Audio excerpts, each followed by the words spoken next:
Hello बच्चों, let's read the question and the question says which of the following species is diamagnetic। तो हमें बताना है कि कौन सी स्पीसीज डायमैग्नेटिक है। और डायमैग्नेटिक का मतलब है कि अनपेड इलेक्ट्रॉन होने चाहिए ज़ीरो।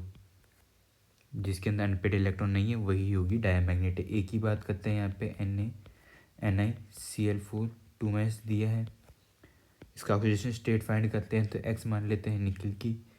माइनस फुल चार्ज हो जाएगा 4 क्लोरीन का इज इक्वल टू -2, तो यहाँ पे एक्स इज इक्वल टू +2 आ जाएगा। इसका इलेक्ट्रॉनिक कॉन्फ़िगरेशन होता है 4s2 3d8।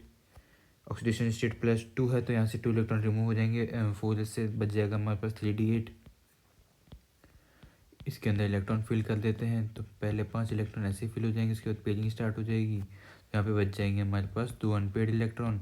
तो ये तो नहीं होगा डायमैग्नेटिक। जिसके अंदर अनपेड इलेक्ट्रॉन प्रेजेंट है उनको हम कहते हैं पैरामैग्नेटिक। बी की बात करते हैं यहाँ पे, तो यहाँ पे दिया है K3FeCN6। अब यहाँ पे एक के ऊपर होता है +1 चार्ज, तो 3 है तो यहाँ पे 3+ चार्ज क्रिएट कर रहे होंगे, तो इसके कॉम्प्लेक्स के ऊपर आ जाएगा -3 चार्ज।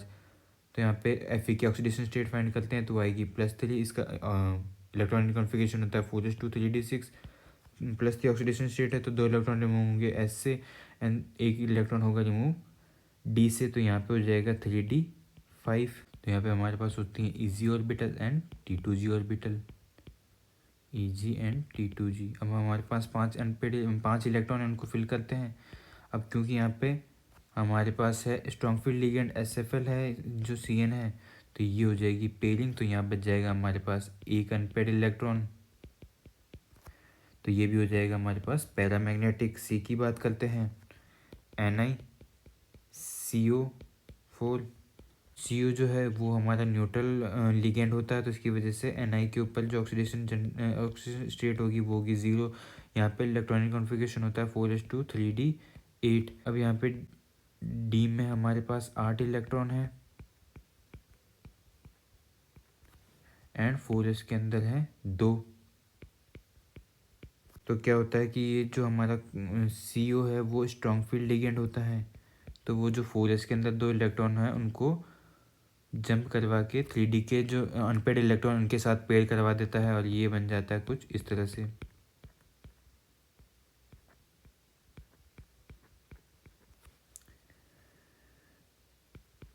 इसके बाद जो इसका 4s ऑर्बिटल है वो खाली हो जाता है एंड 4p भी एम्प्टी हो जाता है, तो इसका हाइब्रिडाइजेशन आता है हमारे पास sp3।